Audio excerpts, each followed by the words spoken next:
Hello and welcome back to Talkin Pitch Side. I'm your host PJ with my host Tony. As always, I say as always, but I was not there last week. Tony went solo, rocking his Arsenal jersey, made everyone sick to their stomach. You know, real champions survive the Premier League, and that's what my Tottenham Hotspur did. Okay, Is there they you go. survived Yeah. the Premier League. uh, but Tony, we've got a big episode here. We've got the true send off of the MLS here for the next 2 months. I was looking at the schedule and I saw that the next game is July 22nd, and that feels like an eternity away. Like Yes. that is so Yes. far away. So that was the last time we're going to see these teams, and they're going to look different. All going to look different when we come back around. And teams that you think are good that all may switch because of an injury, of a new transfer, all these different things that could happen between now and then. But today we're going to cover game week 15, and we are going to talk about all those games, talk about some of the news, coaches fired after this game, and cover all of that. U.S. Men's National Team World Cup talk will be pushed to Thursday's episode, where our World Cup previews it's all going to be going at it. So we've got the roster to talk about, which got leaked, much to the dismay of the U.S. Men's National Team, and then we're going to talk about the U.S. Men's National Team friendly against Senegal that we have coming up, and maybe some things we're hopeful for, and that Pochettino will do finally. So we shall see how that goes. But Tony, game week 15, it was a banger. There were some high scoring affairs in this one. They sent us off in a good way, and it started off with St. Louis taking care of Austin, and Austin is one of those teams that couldn't have ended this stretch of games worse, as they just basically limped down the stretch, and going out like this to a St. Louis side is pretty disappointing if you're Austin. Oh, it is. And I'll start by saying I apologize. There are dogs scratching at doors. There's fireworks going off because we're recording on Memorial Day. We There's can't a hear car it, so honking. don't worry about that. Okay, good. It's like I'm here. I'm getting like stimulus overload right now while I'm trying to pay attention and do this. But no, I mean it's an impressive result for St. Louis. Obviously, they can take anything that they can get. An Austin team that was hoping for the dead manager bump, doesn't get it on this one. I think that this was a really important. It's just a great taste in your mouth for St. Louis on the way out for this break. Obviously, it wasn't the prettiest game. I think they get these 3 goals, and not that it was against the grain of play, but it certainly wasn't like St. Louis was just down Austin's throat all game like this. Like I think 3-0 feels a little bit overwhelming, I guess, maybe as a score line for this. I didn't think it was that lopsided, but St. Louis found what was working for them, and in this game it was the right side. The Thomas Totland, Edward Lovin, and even Chris Durkin kind of drifting in. Those 3 held the lion's share of the possession when St. Louis was attacking, and it ended up breaking down Austin pretty bad, and that's all it takes. So on this Austin side, they're just limping across the finish line. Obviously, everybody's going to regroup. Big break here, and a lot of people have been looking at it like this is the weird season that has 2 preseasons. So there'll be a period where Austin gets back, maybe a new coach, maybe probably not, but you never know. New signings, all of that, get to regroup. At least the interim can kind of instill some stuff and go from there. So I think that this was just kind of a case of a little bit directionless, maybe a little bit unexpected for everybody to house get cleared like that. So they're just going to limp across finish line and regroup here. Yeah, I actually think it's likely you're going to see. I mean, we'll talk about a handful of teams here that have fired their coach so far this season, replace their coach before the second half of the season starts, just because it is the summer transfer window and off season for every other club out there. I mean this is the time if clubs and teams were going to move on from coaches that's happening with other teams as well. So I actually think this is why you've seen a couple teams let go of coaches, because there's going to be opportunities to get somebody, and there's an extended break here that you can almost treat it as like a regular off season. Like if you went and hired a coach over the next month, that's equal to what teams were hiring coaches before the preseason in the MLS to start the year. So it really, like you said, it is a second preseason, a second chance to kind of reset. And I think we may see a couple hirings. Austin may be one of them, but it's a little more deeper for them. There's a sporting director that needs to change. There's a lot that needs to change there. So we'll see about them specifically. Second game we had in this window, Tony, we had Minnesota versus RSL. This one ends in a 1-1 draw.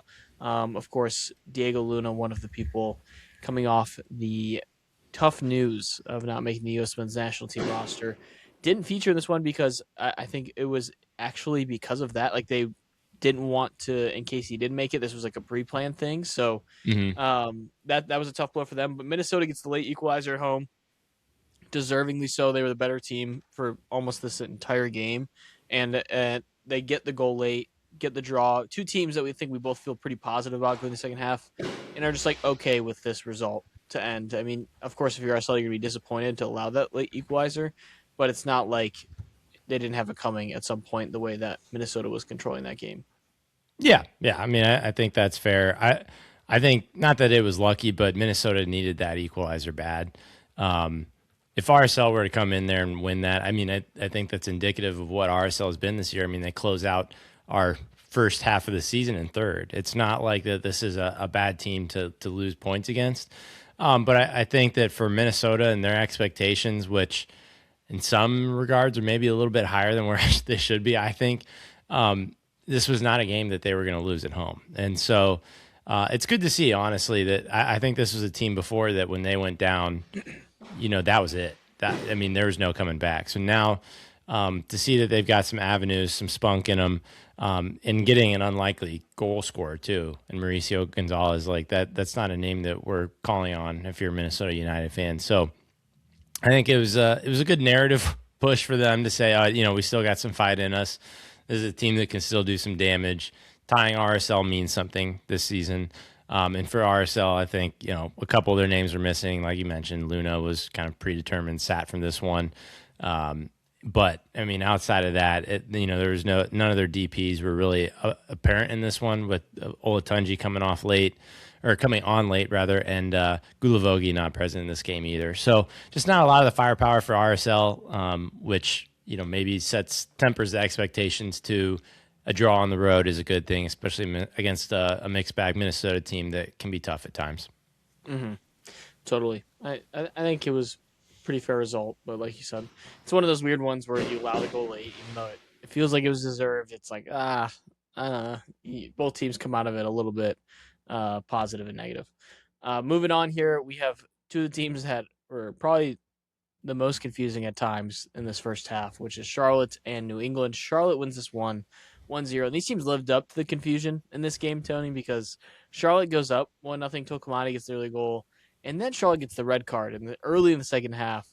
And at that point, you're like, oh, New England. I mean, this is, New England coming back, written all over it. You've seen the story with Charlotte. They've done this to themselves multiple times this year, where you feel like they've just shot themselves in their own foot, and they hold on. It was Yeah. a pretty astonishing effort from New England when they were up, man. Like it wasn't that dominant, and you just thought they were going to go take it because everyone else has done that against Charlotte for it feels like half this season so far, and Charlotte held on. I think this is a good way to end that first half for Charlotte, to be like, hey, we've still got something here. This was a team effort. We ended this way. Let's get into the break. Let's maybe reset. You've got Zaha on his way out. You are likely going to try and replace some talent on this team in this window. So we'll see how that goes. But good win for Charlotte to hold on, and just adds to New England's confusion. This team is so up and down at times, and Yeah. I think this is part of why people have doubts, is because of the toxicity of them and what that's going to look like in the long term. But Yeah. it will be they'll be excited to get into break here and at the position they are, regardless of that. I mean, they're still in a great position. They're still in a great spot in the Eastern Conference to make the playoffs, which they haven't done in a little bit now. It's Jekyll and Hyde for New England with their home form versus their away form. Like it's crazy, just the two different teams that you can get with them. I guess honestly, a lot of it probably comes down to how comfortable Carlos Heel is. But I want to be clear on this. Revolution lost this game. Charlotte did not win this game. Like I was just clicking through all the shots that they fired. I mean, only 3 on target the whole game, 13 in total.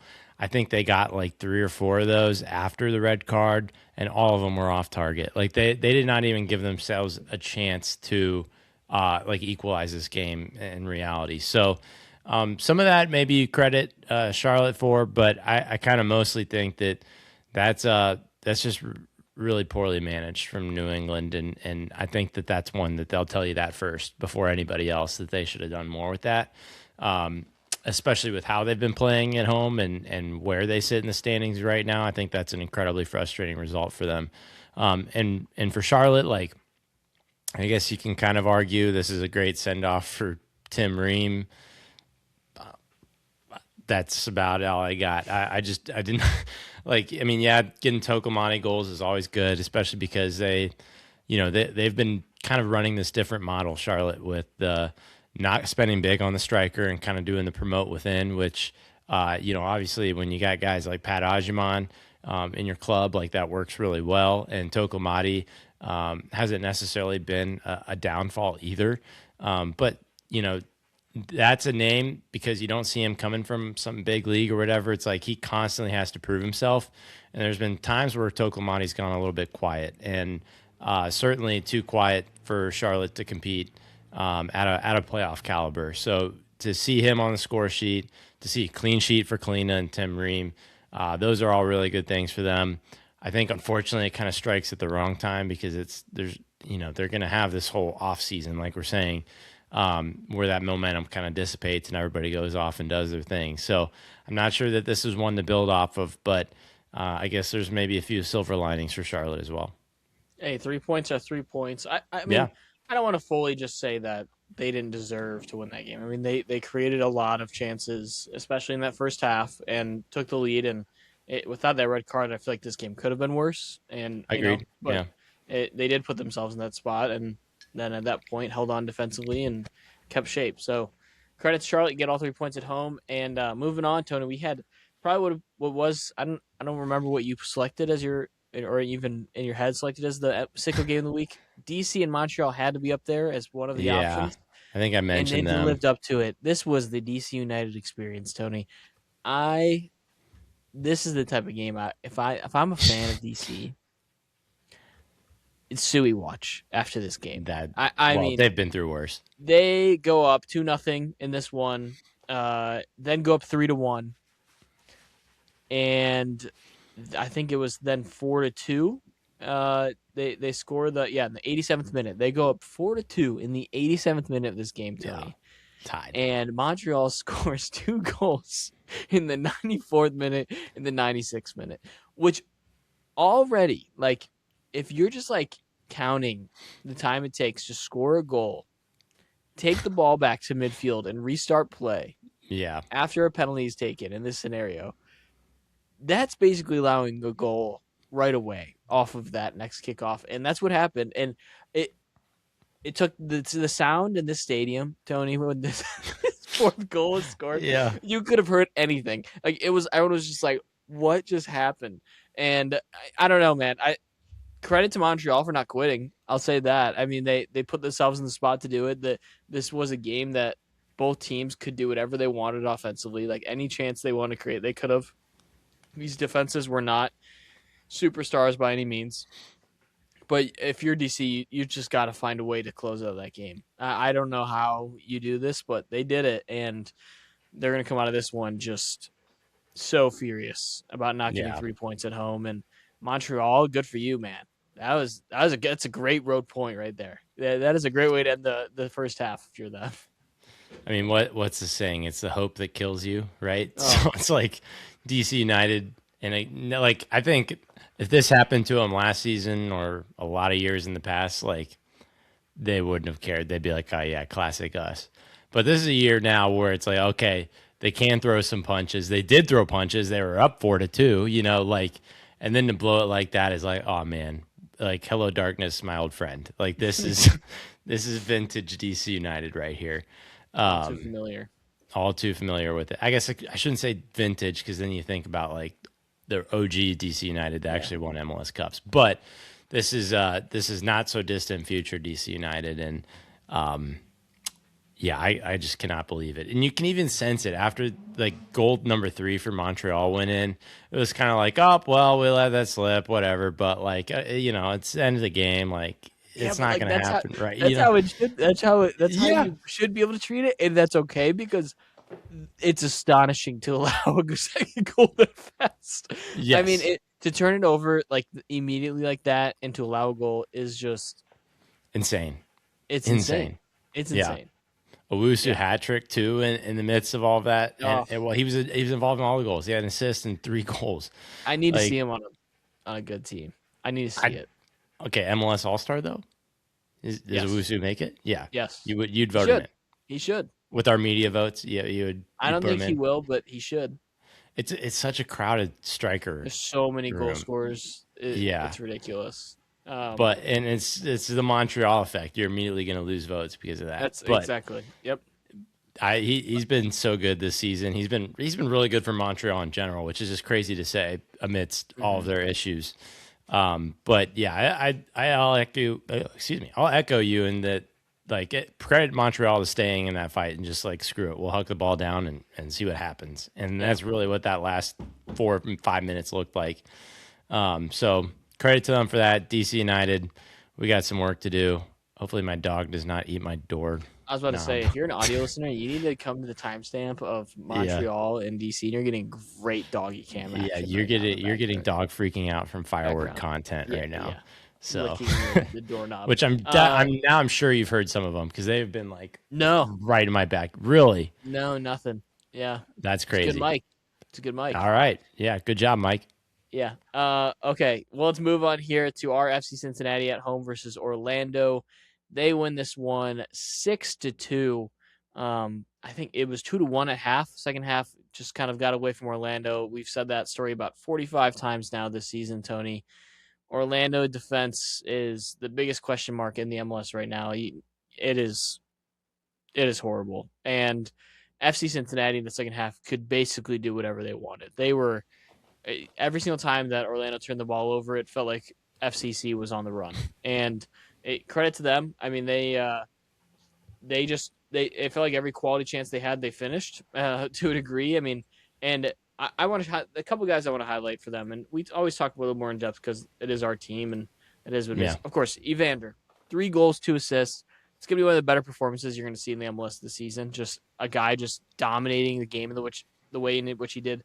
The finishing from outside the box, the passes he was making for some of these goals were ridiculous that he was having, and it's just like he's seeing things that other people aren't seeing, and you're starting to see. And the guy I want to shout out is Dem on FC Cincinnati. Boba yeah, Dem, you can see this relationship where he's like Boba Dem saying, "I'm going to make these runs because I know that guy's good enough to get me the ball in these runs." That's exactly what's starting to happen. It's a type of connection, honestly, you haven't seen Evander and Denke really have, and you're now seeing with Boba Dem and Evander, and I think that's unlocking this FCC attack in this first half. I mean, they're now finishing with the second most goals scored in the MLS after their first 7 games or so, probably being the bottom 5 to 10 teams in goals scored. So they hmm just went on this tear. Of course, that also affected them defensively. But Tony, if this attack looks like this, yes, they're going to allow goals. And I think what we've seen from FC Cincinnati in the past, once they get to playoff time, is hey, this 1-0, 2-1, like type wins all the time are it's great. gone. It's Yeah, great. But when you play against the top teams that have great attacks, you're not going to win every game 1-0. Like that's just not going to happen. You got to be able to score. And I think if you're an FC Cincinnati fan, that's the one thing you can kind of point to because the second half of the first half of the season, they've looked a lot better. Like all around. And the defense needs a ton of work. They know that they need to get healthy, figure that out.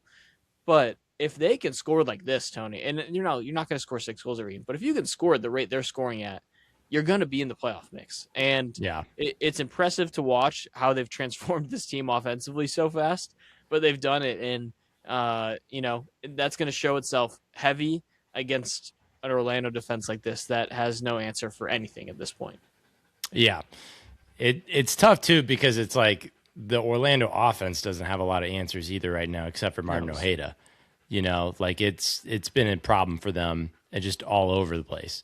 So, I mean, I'm super happy for Cincinnati as a Cincinnati fan from this game, but I'm like, yeah, this is also an Orlando team that's really struggling, and you're going to have this because specifically their defense has just been awful.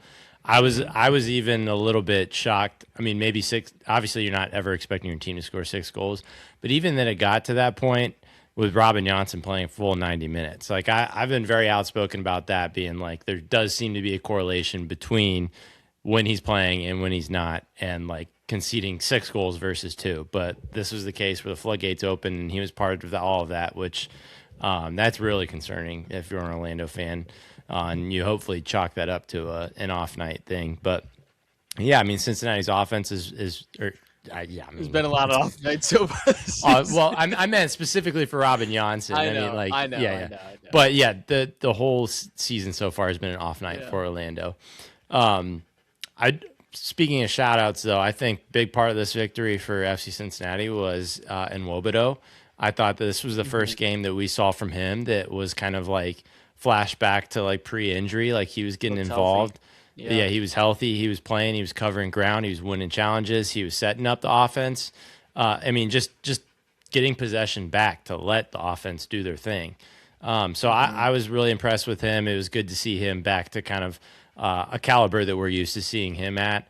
I think a lot of us had it, kind of written up like we've probably seen the last of Prime and Wobodo, and maybe that's not the case. I mean, we're closer to the end than we were at the beginning, but Yeah, it's you never know.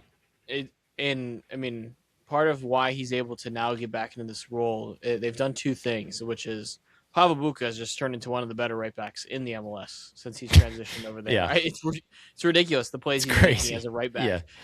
In Evander's first goal, I think it was either his first or second goal. He intercepted the ball and made a ridiculous pass across field to him to lead to Evander's goal, and it it's just one of those transition plays where it's like you could tell he's a midfielder playing right back. The way he like anticipated that pass and stole it and was like, okay, we're on the go. And with his passing ability as a midfielder, he's able to make a play like that. And at the same time, they've also moved Guidi as back to this like right center back.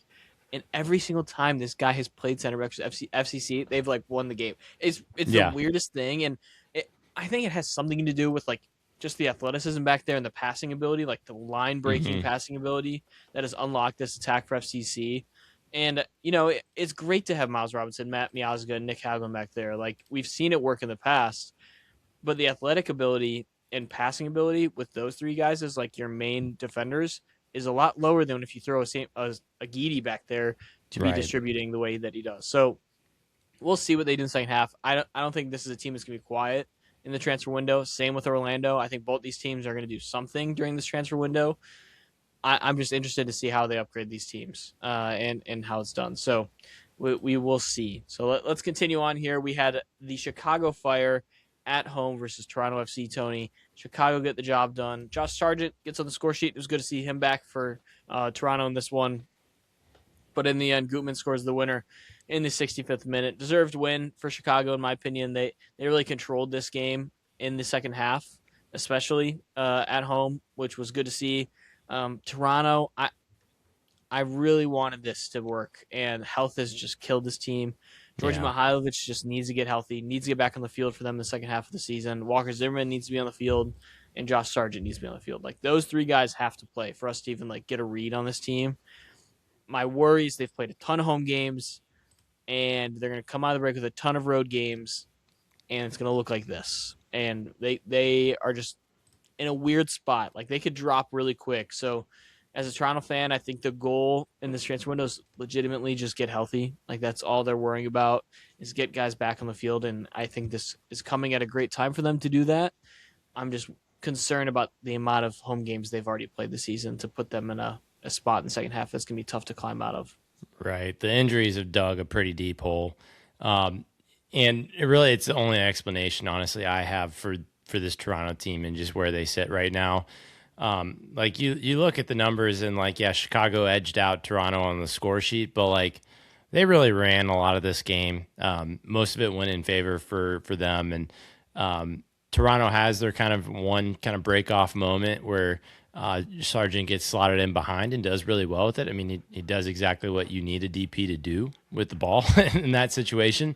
But like Chicago just brought it to him. Like the possession, the field tilt, all that stuff, Chicago brought it to him. And you don't see that typically from like road teams just like home teams do not give that up. The home teams want to show more unless it's like a really big offset in talent, which in this case I think it was. That's where you get that. So that's just been a hard part to make that the story of Toronto this first half of the season. It sucks that it is because it just like there's so much hope for when everybody's there. Like when Mihailovic is back specifically, like oh man, like this could unlock a lot for this team. But it's not their story. So I don't know how they. I mean, you get the break, take a long time to get some people back. Hopefully, you look strong then. But in terms of personnel, who you bring in, like I don't know that changes or matters much because their issues weren't necessarily personnel. It wasn't coaching. It wasn't like player mistakes. It was just injuries, and it just sucks that it's that way. But that's what they're going to do. So we'll see how they dig that out. Chicago, though, I mean, returning. This was a game that they were supposed to win, and they did that. And it wasn't pretty. And like a Gutman goal is a Gutman goal. You know what I mean? But like. They took care of business, and everybody that needs to perform on this team right now is performing. The goal streak snaps with Kuipers, which is a bummer. But I mean, you got an assist from Zinkernagel, you got a goal from Robin Lode. Like you're getting these performances out of guys that you've brought in to kind of carry the load as this season progresses, as more people come available. So I think everything's clicking right now for Chicago. They're dropping some results, but at the same time, I think the individuals have, for the most part, had a good portion of the season that I'd say you'd rate as decent, not perfect, but good. Yeah, it's I mean, growth as a franchise. They're going into the second half, third in the Eastern Conference. That is a position they would have loved to be in if you told them at the start of Yeah, this year. And they haven't been completely healthy either. Like they've been missing key players for them, and then they're still performing like this. So if you're a Chicago fan, I think you are uh, pumped about the way they finished this window, which was three straight victories, and they went on a high note, finished well, and going into the second half, I think we can expect them to be in the playoff mix here. So moving on here, on a team that's atop the Eastern Conference, Nashville at home versus NYCFC. Nashville does what Nashville does. They take care of business at home, and not the prettiest game. I think this is a Nashville side that we've talked about with them in LAFC. They've had a ton of games, a ton of minutes on their legs in this first half, and it feels like they're one of the teams that are just like get us to the second half just so we can get some rest and start reset. Especially Sam Surge. Like we haven't seen Sam Surge in forever at this point, and Nashville's still winning. Like it is damn impressive to watch them grit out these victories without their best player, without yeah. one of their best players, and without some of their best efforts, and guys rotating left and right. And this was another example of that. I mean, NYCFC had their chances, didn't finish all of them. That's been the story of NYCFC early on this year.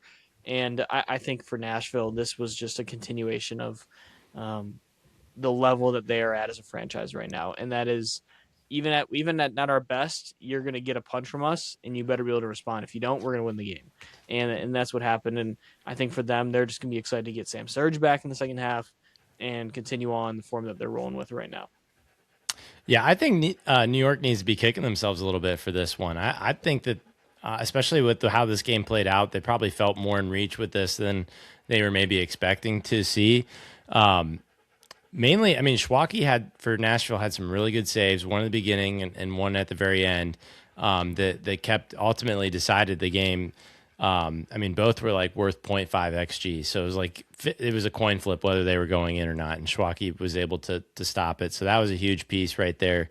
The other part of this was like Nashville gritting this game was a great way of explaining this because we had two center back goals for Nashville in this one. Like, yes, they're missing Sam Surge, but and Espinoza gets an assist in this from a corner, but like Hani Mukhtar did fine, but didn't show up like as the hero like we saw last week with his hat trick. Like they're just finding other ways to get it done, even if the stars aren't available. And I think that's something that we is different than what we would talk about them, especially last season. We're saying like, okay, who's your third guy? It's Hani and it's Sam Surge, and then what happens if neither of them are on? and this is the answer. Like on games where they were probably not the better team, they still end up getting a result, especially at home.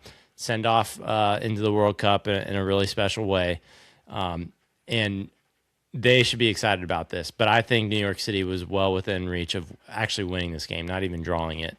And that's been something that I think, even though they come back empty handed, like the life after Maxi Morales is something they have to seriously think about. And this was one of the first games where, they had to stare that right in the face. And I thought they did a pretty good job with it. Nico Fernandez obviously has been fantastic for New York City, and he's not even playing in his right position. Alonso Martinez should be back here, I think, somewhat soon. I keep doing this. He's gone for a while, isn't he? Yep. Because it was late. It was playoffs where he got hurt. So never mind. You're screwed, guys. Just kidding. But I don't know. Is there help coming? We'll see. This could be a big summer for New York City. I think that they've done enough in other matches where they've clawed around to one or two more additions, and it's like, hey, they're within striking distance to be that team that somehow randomly ended up as the 6th seed, and we're really scared to play because they just find their form at the right time. So I don't think it's super far off. It's disappointing. I think they could have won this, but nonetheless, you got to make your own breaks, and Nashville certainly did for this game. Yep. As they have many a time in this first half of this season. Many. Sporting Kansas City take on New York Red Bulls, and this elite SKC team finally gets brought down by Red Bulls at home. Honestly, shouldn't have. I mean, this is a game they should have won, and then the script has been flipped because the games that they shouldn't have won, they were winning the past few games. So they dominated the game, had all the chances, just couldn't finish any. And Calvin Harris gets the goal in this. What did I just say? That's who that is. Yeah. He's on. Yeah. Okay, I was making sure I remember that correctly. And then Red Bulls gets a brace, and they scored both these goals in not like the prettiest way. If you watch back this one, it was almost like this. It was more of the same of Michael Bradley switching the script a little bit.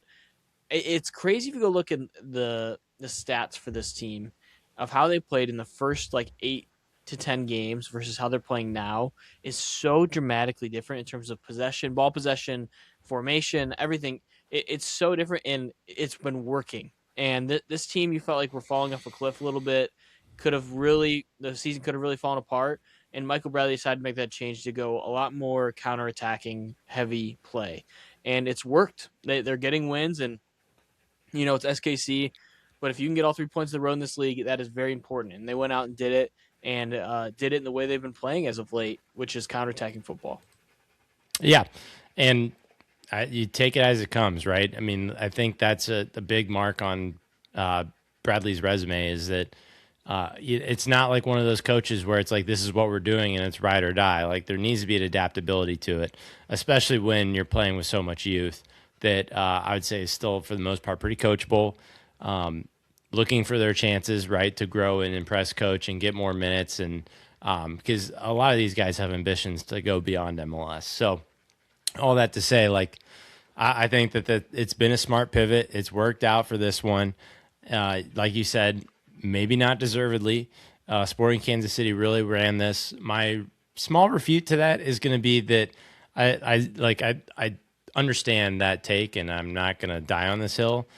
I think that they just didn't really play how they wanted to. They got a lot of chances, but Joveljic is the centerpiece, and we all know that, right? He gets 2 chances, one on target, one off target, and I don't think one was on the edge of the box and the other was on the outside of the box. Like, for the amount of possession they had, for the amount of shots they were taking, they just weren't finding their guy. And we know that, like, it's kind of the Prince Owusu of the Western Conference. Like, this is the Ferrari sitting in the trailer park garage. Like, he can finish with very little, and just wasn't really given even very little. I mean, he took some stuff, but it just wasn't his stuff. It wasn't what you know him for. It's the poaching inside the box. So all that to say, like, I just don't think that Sporting Kansas City, and this is maybe a lot to ask of them at the moment, but was very, very smart with how they created their chances and how they generated their attack.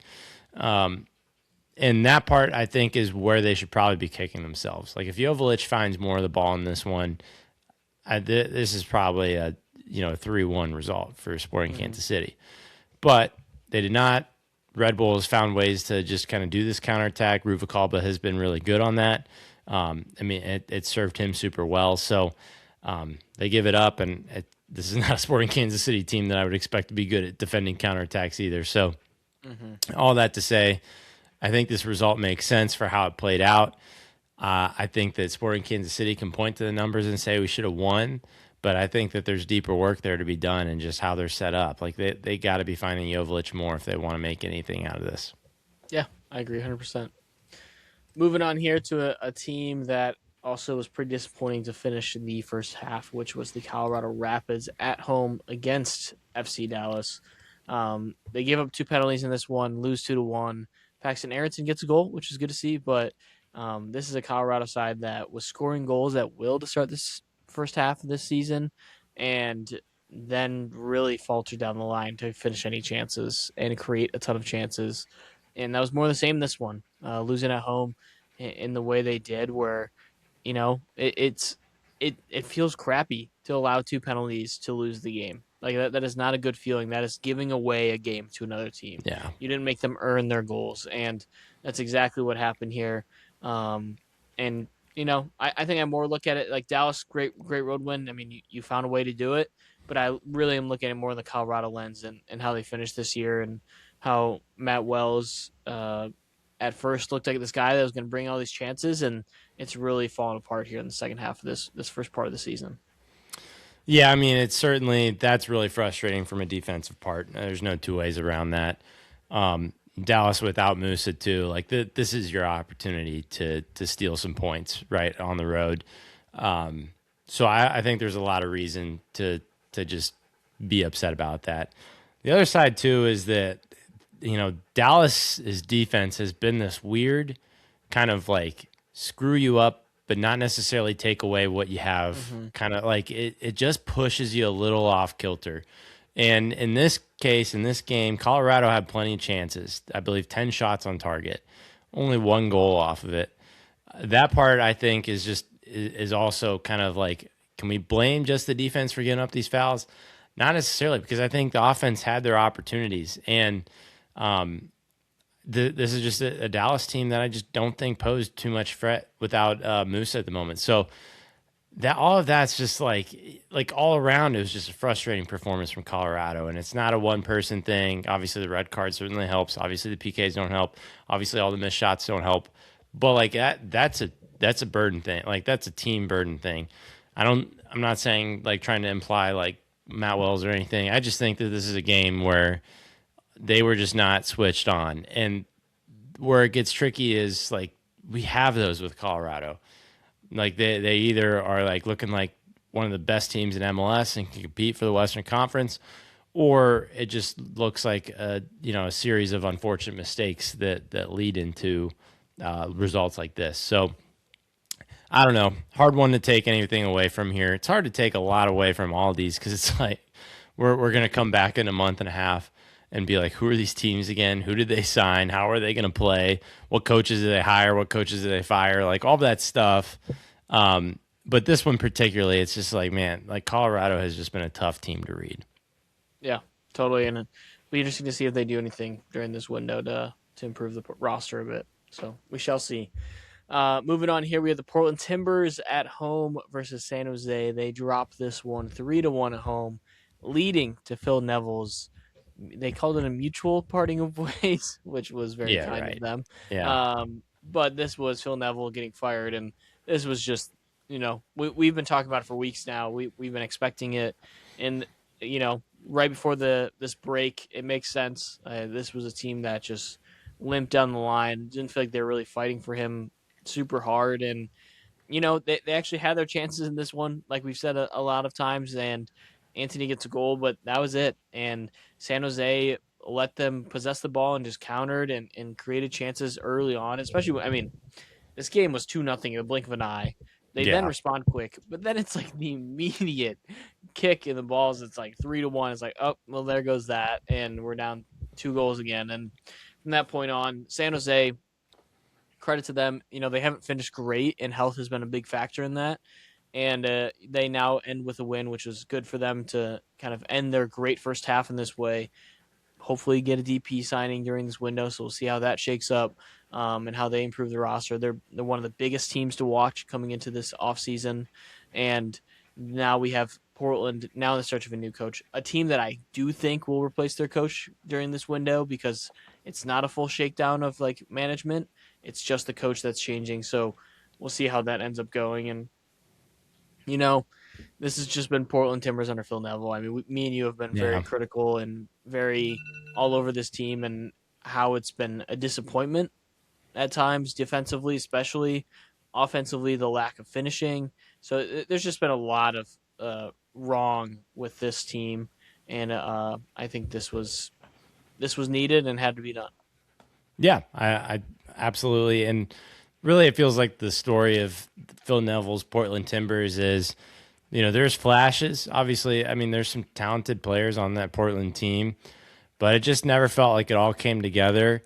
And it never felt like there was kind of like this continuous like improvement season over season. Like it kind of felt like they were just kind of floating around, and would take what they get. And I'm sure if you asked Phil Neville, he'd say, well, I was not really given the players to, build something, and you've pissed off Evander hard enough that he wanted to leave and like all this stuff. And I'm sure that there's definitely some accurate, justified takes in that.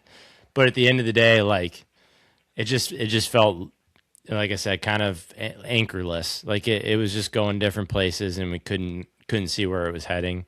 And it seems like neither could Portland's leadership. So it makes a lot of sense. We've seen this coming for a long time. I mean, he was part of the hot seat conversation since like 4 or 5 games into the season. So I don't think there's any surprise there. I put in our group chat like least surprising coaching firing this year, and I do genuinely believe that based on timing and who's been fired so far, this has just made a ton of sense. But we'll talk about. I mean, I don't know what it looks like going forward. Hopefully, it improves. Hopefully, there's more buy-in from the team. But we'll talk about San Jose because since Timo Werner's been out a bit, it kind of looked like they regressed and just kind of lost a little bit of that bite. In this game, we saw a bite even without Timo Werner, which I think is important because this is a team that like he's not always going to be available. Or what happens if he gets hurt again? Like you need to be more than one player, especially if you've done such a great job at putting yourself so high up in the standings in the first half of the season.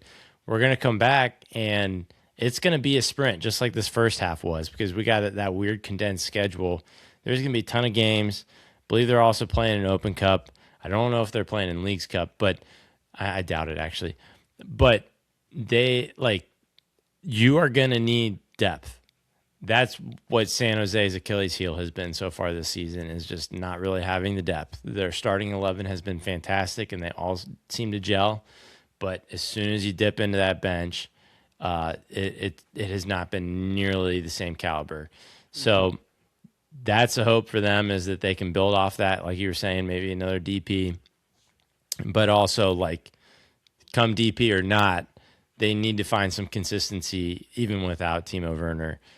So I think that was just one little feather in the cap for that, is not having him there. Preston Judd's picked up a lot of that load. But, I mean, they made it look easy in this game. They hit early and hard like they always do. They stuck to their plan and then coasted on house money for really the whole second half because they had the cushion and they could afford that. Yeah, I mean, they finished this first part of the season tied in first place in the Western Conference. So, I mean, you couldn't have asked for a better start. Yeah. Easily the most surprising team this year. And I actually think that little drop off may have been the best thing for them, in terms of maybe Bruce Arena can now go to management and be like, hey, like, we do not, like you said, have the depth and all the talent to just go ahead with the squad we have currently. Like, you saw this drop off when someone got hurt. That might push the board now to go make a move for Yeah. another DP Right. for some We're more a piece depth or two development. away. Yeah. Exactly. So I think there's good things coming San Jose's way. Now, the team they were drawn with going into this break at the top of the Western Conference was Vancouver, who was ahead slightly by goal differential, and that was because of this game against San Diego. They went 4-2. Another just offensive, just beat down that they put on San Diego. San Diego scores 2 goals.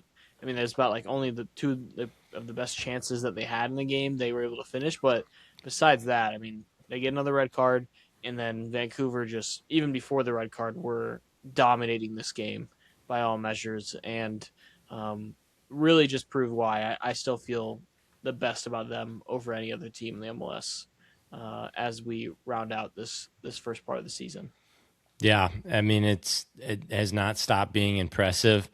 Ironically, like you look at the FOP mob lineup, and it's like the person who did worse for Vancouver was their backup goalie, who I believe Takaoka. Well, he was on the red card last game, so that's why he was out.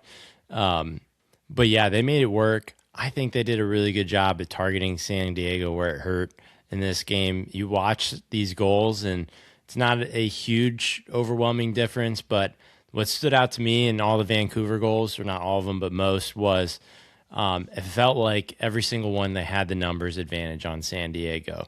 They're kind of hitting these transition moments or chipping these lofted balls where it's Brian White and AZ Jackson in this weird 2v1 with only one center Mm-hmm. back. They found those moments. And I think that there's a glaring hole for me in the San Diego team, and is that there was no Zverskov in this game. He's been out, and I think that has just really deflated a lot of what San Diego has been doing, because they lost a lot of the control defensively in the midfield, and it kind of let, I think, Vancouver pick up their head a little bit and be like, "Hey, let's go quick. There's a gap here. We can use this." And it just led to these moments that were kind of chaotic for the San Diego backline to attempt to defend.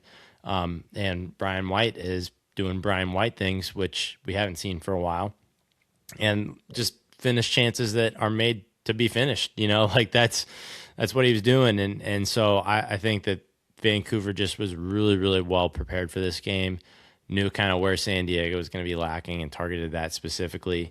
You even look at like where they were attacking, like on their passing maps and the heat maps and stuff, and like Vancouver tries to hold the possession in the middle, or sorry, San Diego tries to hold the possession in the middle, but that's Vancouver's main route, is they were going up the middle as well. They weren't trying this wing play too much. So certainly interesting to watch. Certainly interesting for San Diego now, what they do with that and picking up the pieces.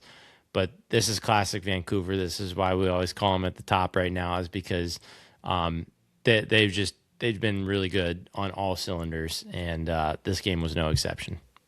Yeah, it just domination. It's a great way to end your part of the season here. Congratulations, Sebastian Berhalter will be going to the World Cup, and we'll talk about Thursday. We'll probably feature quite a bit in this in this World Yeah. Cup. So he has got a big summer ahead of for him, and he finished off well. Just a great performance in the start of the season.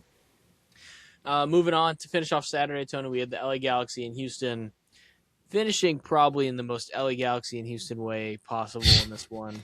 It was Houston getting the goal and drawing, getting point road, which is great. Just still offensively, I have so many questions about this team and how they've produced chances. And then you have the Galaxy, who's produced all the chances in the world and couldn't finish any because they don't have a freaking striker and they don't have any wings that want to consistently play well. Payne's still alive. That was good to see. Yeah. But they draw at home just with all the chances in the world. So these two teams finished about how I felt the whole entire first half went for them. I keep saying, by the way, I keep saying first half. It's not even close to one half of the season. But the first part of the Yeah. season. Give or So take. yeah.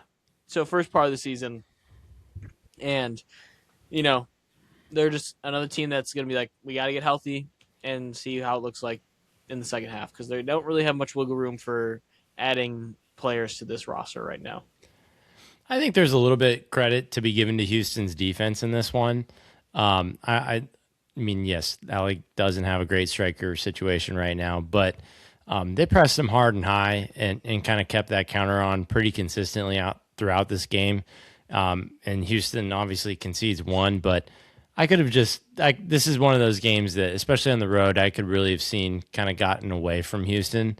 And, they hung right in it. I think they're a little bit, I mean, Guilherme's goal, was one of their worst opportunities of the whole night. And that's the one that decides to go in. So maybe a little bit fortunate there. But all in all, I think it was, I came away a little bit more impressed with Houston after this game. I mean, I came also away a little bit disappointed in Galaxy.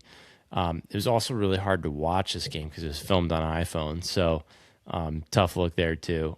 I'm just kidding. It didn't really bother me that much. I don't know if there's people out there that were freaking out, but no, I think that overall this is a game that Houston can't be too disappointed by. I think Galaxy have more room to be disappointed with. Houston's been doing just fine. Yeah, yeah. I mean, like I said, I think these two teams I expected more from this season, and they now have got a little break here to regroup and really push hard in the second half in that Western Conference, which is very crowded and very busy. So we will see Yes. how they are. Moving on here, we have the Columbus Crew win 2-0 against Atlanta. Dead manager bump is alive and well in Columbus, Tony. They, they looked more like the Crew, and that's the reality of it. It looked like more fluid. It looked more attacking. They get the 2 goals and held on defensively. You don't want to overreact because it is Atlanta United at this rate, so you don't want to be like they're back. But it was good to see the players. I mean, in a pretty frank way of saying it, looked like they gave a shit more than they have in the past 10 games. So that I think that's exactly what Columbus wanted to see. I think you're going to get a runway here now with this coach and just see how it looks. I don't know what they can do in this little midseason transfer window here. They could. I mean, if Abu Ali's gonna be out all season, they could definitely replace him with a DP if they get the medical Yeah. exemption. Now you've got to figure out after that how that all works. But I think the reality is you're probably getting rid of Gazdag after this year, anyways. So Yeah. I think that's a move that you could really see them do. I don't think Gazdag is going anywhere at this point. I think no one's going to pay him what he's going to get paid, and they're going to be stuck with him a little bit. But I think if you can get another DP in there, they can really make a run here to make the second half look a lot better than it did in the first, especially with a group that just feels better about themselves. So we'll see how it looks. And for Atlanta, just it's gonna continue to be one of those years. You're gonna have little blips, but it's gonna be a rough year again. Yep. I mean, having Mo Farsi back has been huge for the Crew. Obviously, he gets 2 assists in this game. It's unlocked a lot for them, particularly. But I think, like you're saying, this is a team that actually started caring. I was actually talking to a Crew fan today, and they said last night was the first time that Rudy Camacho was not a problem. So, There like you go. that says a lot. But I think that particularly, I think that he was just a little bit better protected in this game. I think that midfield looked pretty strong here. Bangura obviously with a goal, but I think that his off the ball contribution, his just defensive contribution in general, was pretty big for this. Kind of being the shuttler and getting the ball up to Rossi and being dangerous and those kind of things. I thought that was all really key here. So, yeah, it was just an overall better Columbus team. Now, here's what I'll say with that is Atlanta will make anyone look that good. And that's the hope. We got a lot of time to think about that if you're the Crew. But it is Atlanta United. And you can only play who's in front of you. I get it. But this is a team that's struggling even harder than the Crew is. And I don't want to necessarily get too carried away here with the dead manager bump and everything's fine now, and Crew are going to be a competitive team. We've got a lot to see from them still. On the other side, I mean, really, I feel like the only talking about points with this Atlanta team, like Tata, I think is pissed off with the roster he's got. He only subbed on 2 dudes, one of which was Almiron. He got his first minutes back from injury. He played 30 minutes. So in terms of World Cup context, Get that's ready. still important. Yep. That's important and helpful for Paraguay.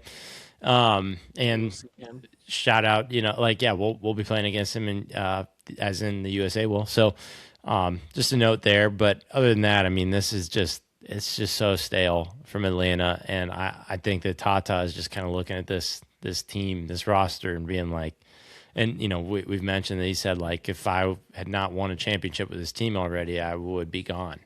Um, and I think he's got enough say here to basically stick around for a full rebuild. They Hmm. got to shuffle the deck bad, and so I think it just is going to look pretty stale here until they start moving pieces. I agree. It's gonna be. I'm interested to see how long he sticks around, though. I think part of Yeah. it's going to be him and what he wants to go through. So there may be some pressure on them to start making some moves now, as in this transfer window. So we'll Hmm. see. Tony, let's get into one of the weirdest games of the week. That was Miami versus Philly. We had the highest scoring half in MLS history in this one. What was it? What was it at halftime? 5-3? No, 4-4. 4-4 Yeah. at halftime. Um, it was this game was nuts. Philly went up big early, and Miami just immediately responds. Suarez hat trick. I mean, where did that come from? Who knows? Bertarami gets two. DePaul gets one. Iloski had three for Philly, and Kevin Sullivan looked good in this one. If you're a Philly fan, by the way, again, Yeah. which was fun to see. Um, but this was like Philly written all over it, where you're like, oh my god, are they gonna get a point out of this game, even like that? And then it was like, oh wait, Philly's still really bad, and Miami's attack is really good. I think honestly, yes, the scoreline's nuts, everything. The biggest storyline that honestly came out of this game was Messi being subbed off at the end Mm, for basically subbing himself off for injury. There hasn't been really any update to that. It sounds like it was just super precautionary from him. He felt something and was just like, nope, not risking it. It ain't happening. And just waited till dead ball walked off. So, as a fan in the World Cup, I hope he's not really injured because that would kind of suck. But we'll see what the reports that come out. But I think all preliminary stuff has been very like not a big deal. Just yeah. didn't want to get out there with an injury for no reason. And Miami gets away with all 3 points, scores a ton of goals, the high scoring team in the first half of the season. They're doing what they should do and have turned their season around. Some of these guys are looking a lot better. Bertarame starting to score a lot more. They're doing this all without Allende, who could really be out for most of the season, as all the reporting is indicating. And it's always cool to see a little throwback Luis Suarez game. Yeah. Yeah. I mean, that's the Miami effect right there, though, is like you can stash Luis Suarez for your depth games and coming off the bench and stuff, and he goes nuts. And like in terms of mobility, like obviously, yeah, he's not going to offer you kind of that defensive push you may need at times. But when it comes to his instincts in the box and just being able to finish off stuff and take a touch and then just rip it, I mean he's just fantastic. It's really hard to stop him. So it's good to see that those guys get on the score sheet, and kind of like what I'm going to say with the Crew, I'm going to say with Miami here. Not that we're worried about if they're going to be good or not, but this is Philadelphia Union, and they will make, in this case, any attacker look really good. I mean, just absolutely abysmal from Philly's defense. Like, just what is going on? I do not get it. Like how it can be so bad. Like I can get that it can be bad, but like this bad is just crazy. And at the same time, they were throwing up goals on Miami. Like they were giving back the punches, and I don't know how many people have scored for on Miami this season. I doubt it's many. That in itself is just so funny because it's just like there is like opportunity here. Like there is some proof of concept. Like they Mm-hmm. can score, they can make it click. Miami's not known for their defense by any means, but they're certainly not the worst defense in this league. I'd rather play against Orlando's defense than Miami's. So this Olowski hat trick here is just such a funny cherry on top to this whole thing. But yeah, I mean, this was what I deemed the hydrogen bomb versus coughing baby of the week, and it played out to be way better than that, with a little bit of scare with Messi. But Mm-hmm. he walked right off, walked straight to the locker room. Didn't really look like he was limping or anything like that. So I would be shocked if it was anything crazy serious, and not to like I don't know, totally brush it off, but like Argentina could go through the group stage and be like all right without him. Like Mm. They would. They'd make it work. They'd be fine. It's Argentina Yeah, we're talking about. it's not a game you want to play though. It's not a game they want to play. No, but like if worse comes to worse, and it's like okay, he'll be ready by knockout games or whatever. Like you take that. That's okay too. Like Yeah. I mean, not okay. Obviously, you want him on the field as much as possible. It's Messi we're talking about, and Argentina can get through these early games without him. That they're easy enough. I'm not concerned about that for him. Mm. Yeah, there's a lot of little injury scares. Of course, we'll talk about it more on Thursday, but we've got even Alfonso Davies for Canada already being announced out for game one of the World Cup for Canada. Like that decision's already made. So like Yeah, things like this are happening, which is a little scary, especially if, yes, Argentina is in the best spot possible for like if your star player's hurt, like you want to have the talent to help out around, and two, you're one of the better teams in the world. A team like Canada, it's like Alfonso Davies not playing in game one is a yeah, that's big deal. huge. That changes Yeah. that entire group. And, that's them just saying game one and like hopeful for the rest of the series. So we'll see where that goes from there. Tony, let's wrap up here. We've got LAFC at home versus Seattle. LAFC with a they needed this, like a great result to end the first half. They needed a win. And on the other side of the coin, we've had Seattle, who are also struggling at the end of this year, and that continues. I mean, this is a team offensively that looks challenged right now in terms of Hmm. finishing ability. It's super concerning for them going forward in my mind, and what this is going to look like. Now, a team that's still like up there at the Western Conference with they've played two less games than everybody at this point. Um, but if they want to be competitive, they've got to score. And if you look at their GD, it's pretty astonishing to look at like the goals allowed and goals scored for them. Yeah. Like 17-11 is like pretty crazy. Like the only team with less goals in the Western Conference is Sporting Kansas City, and they're sitting in sixth. Could be third if all things go well in the games they haven't played yet, and that's just how good their defense has been. Um, but super concerning times for Seattle in terms of that and the goal scoring, what that's going to look like in the second half. And LAFC, still not perfect, but they needed a win. It's like one of those things like you just need to see the ball go through the hoop to start feeling confident a Yeah. little bit, and they got to finish strong and get to go in the second half feeling a little bit better about themselves. I think this LAFC defense is most of the credit here for Seattle kind of looking a little bit stale. I do have another Seattle theory though that is that they've been so used to playing with the second stringers that they kind of reformulated how they play for them. And now we're back to the first stringers, and that just doesn't really work for them. Like when I was watching this game, I saw like a couple passes or two that were trying to like lead Jordan Morris into space, and him just not really getting to it in time, and just thinking like, oh well, like Danny Musovsky might have probably been able to get to that. It's those kind of things that it just feels like it's a step behind it, or it's just like an iteration away. They just have to kind of refine these guys that we're shaking off the rust with, and that's just kind of where Seattle is. And we know Seattle to trust them with a second half of the season to lobby for some pretty solid playoff positioning and be a real threat in the postseason. So I'm not pulling any fire alarms on them yet. I think we'll talk about LAFC in the way that this is still not how they've pictured scoring goals. Like Tillman is great that they found that and ended up winning it on a late goal from him or later goal from him. But I mean, Bouanga and Son, something's got to change. Like if LAFC wants to be, where they were at last year, these guys have to be just running train, and neither of them are really all. I mean, Bouanga's getting dangerous, missing the net. Son's just not. He had like one opportunity, I think, that just went wide.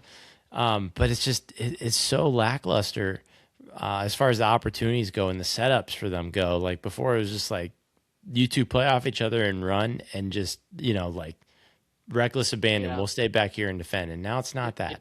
it feels like he has to be so much of a creator for this team right now that Yeah. that's what's really hurting his goal scoring. I mean, assist wise, he's doing phenomenal this Oh season, yeah. and you can tell it's like they're deliberately trying to run through him, but that's just pulling him away from goals so much that you can tell it's like there's so few. He's not even getting a ton of opportunities to score like that. It's not like his finishing ability is horrible. It's just like I'm not even seeing it when watching it where he's getting these chances to score. It's like him feeding Buanka or the Tillmans or the Martinez of the world to go do their chances. And, I think in the second half you may see an adjustment because I think they do need to get him back in front of net doing what he does best, which is score goals. And it'll be interesting. His legs are going to be a little more tired than everybody else in the second half just because he's going to come off a World Cup where he's going to play 90 plus minutes every single game. So we'll see what that looks like. But um, I think I can't imagine a world this doesn't turn around for him. Like he's got to start scoring eventually. Yeah, He's just that good. right. I you think, right? You would think, but it's been 15 games Yeah. and nothing. Like Mm-hmm. goal. I feel bad for Stin's golden boot. I mean, first round pick, and it's just like nothing. Like it's Brutal. just it is crazy. So I don't get that. There's a couple comments being made, like I mentioned when I did the solo cast, like the Denny Bwanga post game, and he's just talking about like the formation's changed and all this and that, and it's like it's getting a little testy. Not Mm-hmm. super, but it's like you can just feel the water, the temperature just going up just a little bit. Yeah, it's the kind of stuff that happens when you have a coach that doesn't leave on bad terms, but they're just leaving, and then the next Yeah, guy's got to live up to it. And if it's not working, it's gonna get like this. It's gonna get right. tense, and people are gonna start getting a little stressed out. So we'll see. I still feel good about LAFC. I think they will be good in the second half. They're gonna be competitive in that Western Conference, and um, I mean they're the type of team when it comes down to it, they're trying to win the MLS Cup. So Yep. they've got to get through the Vancouvers of the world eventually, and it may be earlier if they keep up this type of play in the second half. So we shall see. But okay, Tony, that's gonna do it. That is week 15. That is the last MLS game week we're gonna cover until July 25th. Will be the episode that we're covering. It's Dang. a Wednesday. Is what we That's open some back up crazy with. calendar math you just did in your Yeah, head right yeah, there. yeah. Pulled that out of the back of my head. But yes, we will be doing. It's a Wednesday that starts the second half. Early July is when we get a lot of the transfer news, so that's going to be a lot of what we're covering after the World Cup settles a little bit, going into that second half. So be on the lookout for that. That's what those episodes are going to feel like. But full steam ahead, Tony. This is World Cup and World Cup only time now for the short term. I don't want to hear about the MLS. No offense, I love you, but I want to hear all the stories, everything that's going on in the World Cup. We've got home soil World Cup we will be covering, and I'm so excited. We're going to talk about the roster on Thursday.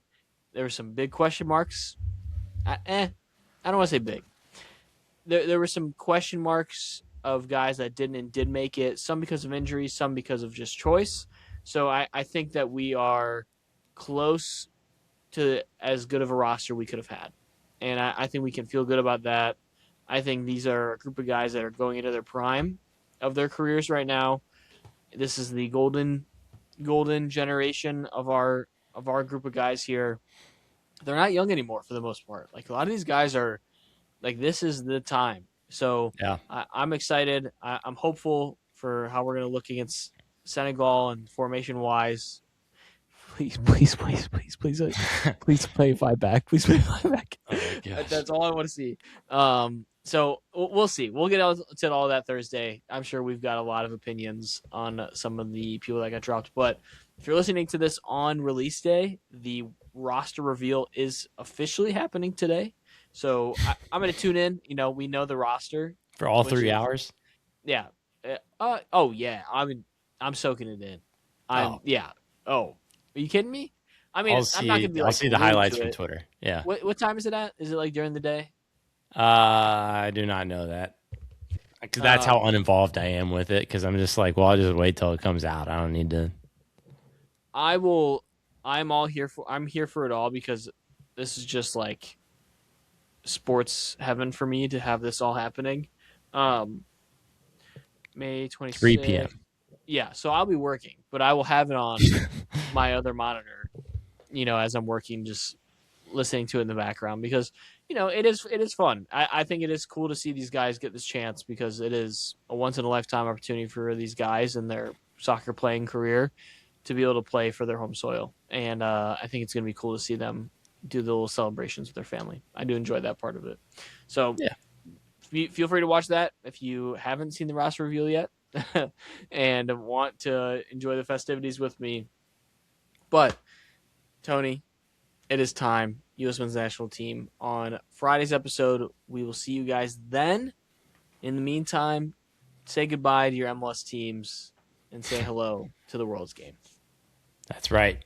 Can't wait. It's a really unprecedented time in front of us here, so it's just uncharted territory for us hosting a World Cup, Mm-hmm. hosting this big of a World Cup, 48 teams, a lot to talk about. Yeah, All the a all lot of the little storylines. stories, yeah, Yeah, all the stuff, it's the here. end I of think the Messi counter's Ronaldo. at like 16 days. Like it's Yeah, nuts. yeah, so So many side storylines. You got end of Messi Ronaldo. Like this is the end for yeah, them in the World Cup plays. You would think in terms of just like actually playing, yeah, um, and you've got just so many teams that are coming up right now in terms of the Spains of the world. Can Morocco do what they did again? Can Argentina win it again under Messi? Can Ronaldo win his first one? Like, there's just so many storylines. So I'm excited for it. This is gonna be a ton of fun. And we will see you guys on Friday to start that coverage. yep. See ya.